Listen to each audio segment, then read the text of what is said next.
وَلَا تَكْسِبُ كُلُّ نَفْسٍ إِلَّا عَلَيْهَا۔ اب یہ تو ہمیں معلوم ہے کہ بھئی جیسا کرو گے ویسا بھرو گے، ہم بچپن سے یہ سنتے چلے آ رہے ہیں، جیسی کرنی ویسی بھرنی، اور ہر زبان میں یہی ہے، جیسا کرے یا برے بے۔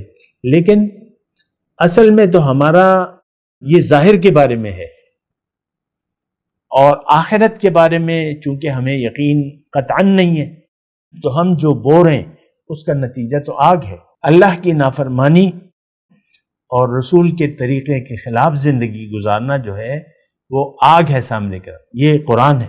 قرآن میں ارشاد اللہ تعالیٰ فرماتا ہے مَن یُشَاقِقِ اللَّهَ وَرَسُولَهُ وَيَتَّبِعْ غَيْرَ سَبِيلِ الْمُؤْمِنِينَ نُوَلِّهِ مَا تَوَلَّىٰ وَنُصْلِهِ جَهَنَّمَ وَسَاءَتْ مَصِيرًا او كما قال اللہ تعالیٰ فی القرآن المجید۔